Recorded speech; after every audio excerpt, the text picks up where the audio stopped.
Hi guys, and thank you for tuning in. In this video I will show you around my DIY camper conversion. It's the result of 700 man-hours of work over a 6-month period. I did pretty much everything myself and by myself.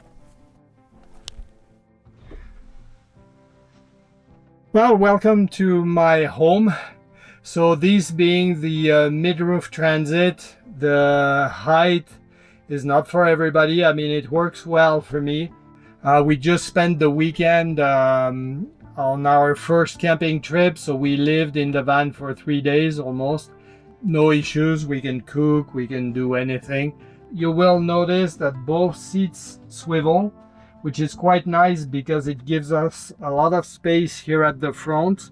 As far as lighting, we've got 2 zones, 4 spotlights here at the front because that's the living area, and then 2 at the rear towards the bed. On the driver's side, we have a large table. That's our main table for dining, working, and so on.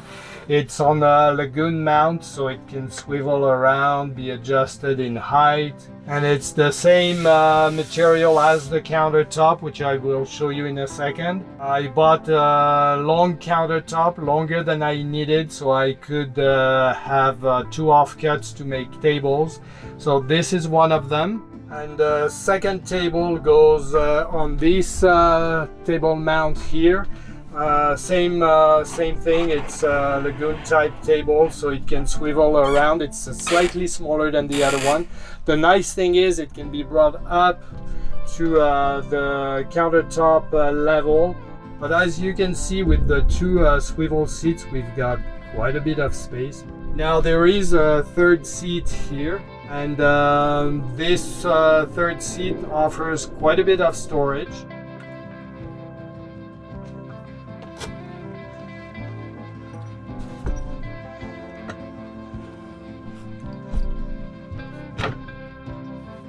And there you go, there's the whole thing is accessible. The smaller table goes in there too. There you go, it's at the back here, and when we're not traveling, the table mount also goes in there. And we have fabric curtains on the 2 side windows and the rear windows as well, so for privacy and at night we can just stand them here, and it makes the van feel very homey. Above the dining work table there is a light here with 3 different color temperatures and its own dimmer, so we can adjust it the way we want. Now there's quite a bit of storage in the van because we plan to live year-round pretty much in it. So overhead cabinets over the seat here, there is one. We keep different things like nice little lamps, flashlight, and so on. All the owner's manual are in here in a bag. All the cupboards are on soft close hinges and RV locks, like you might have noticed. It might be hard to tell here. That black thing, basically it keeps the doors and drawers from opening when we're driving. The knobs we ordered on Amazon, they have little llamas. You might have seen my little sign outside that says Argentina Ruta 40. These are just memories from 10 years living in Argentina, so llamas, very South American. The trim, that's solid maple, so it gives a nice touch to the van. The flooring is kind of a gray laminate floor with wood pattern. It's 10 millimeters thick. The floor is insulated, and there's 1/2 inch plywood subfloor on top of that. The walls have been completely insulated with 3M Thinsulate and vapor barrier. There's a plastic vapor barrier all around the van. So for cooking, we have a kitchen galley here with a pretty deep sink. Nice faucet, again powered from the water pump at the back. All that drains into 5-gallon jug underneath that we can empty and access from the outside, that door that has the Argentina sign on it. Again, the bamboo countertop, which is quite nice. Some vinyl tiles that again give a homey touch to the van. Electric outlets. Storage here over the kitchen galley.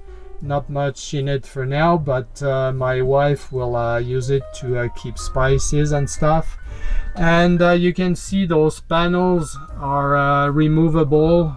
They're just screwed in, and that's access to the electrical. The main trunk cable coming from the back arrives here behind the wall and goes through here into this panel here, which is the control panel in the kitchen.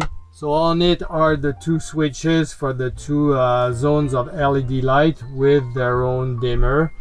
The control for the Renogy inverter, you can turn it on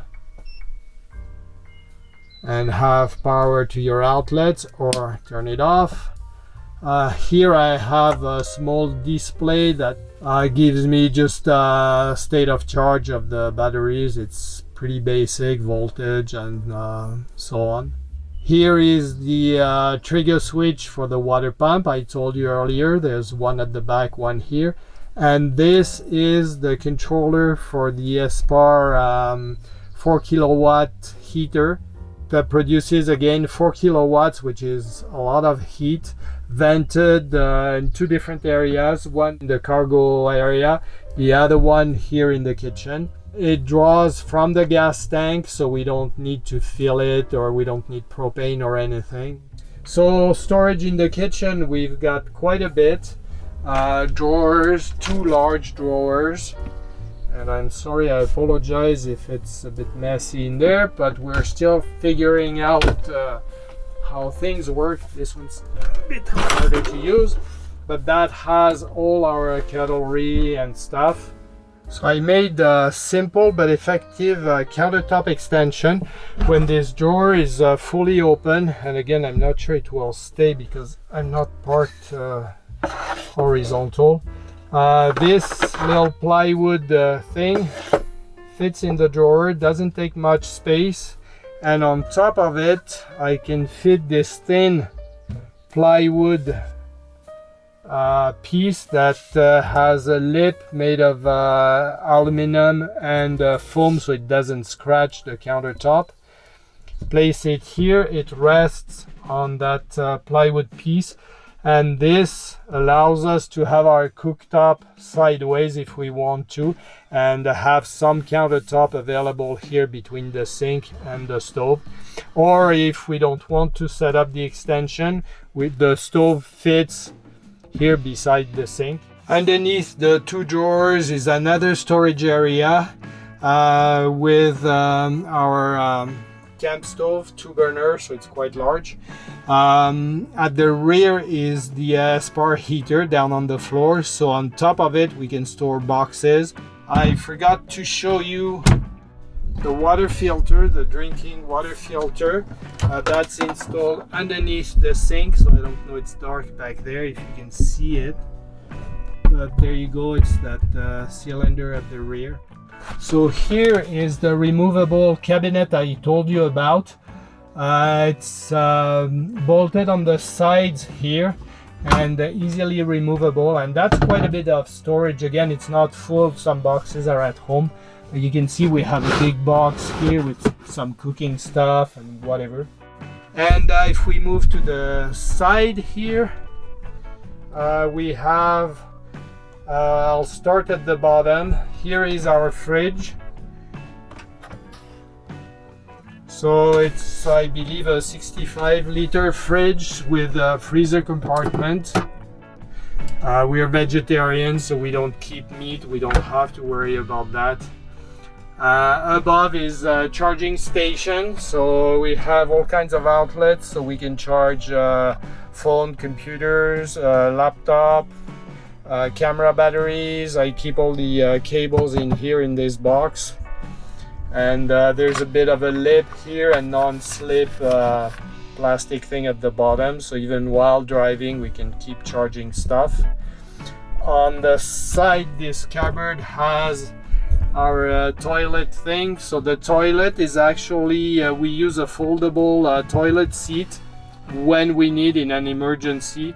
So we keep the shades for the windshield, a little step ladder to get in bed at night, some propane tanks, and above the fridge we have two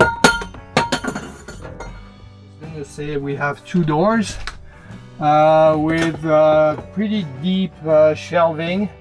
In here usually I keep a large box with all the coffee stuff, my espresso press, manual grinder, the little Italian stovetop, coffee makers, coffee, everything goes in here. Here Cathy keeps a set of frying pans, pots, lid, a couple things. Here are our plates, bowls. They're I think they're bamboo, they're not plastic, but very light and actually quite nice. So all kitchen stuff in here. And then on the other side is a wardrobe. What's off season again goes in that big box at the rear. And now moving to the rear of the van, we have the bed. So I told you the dimensions earlier. So there is upper cabinets here too. Hers. This is mine over there at the rear. There's one above the rear doors.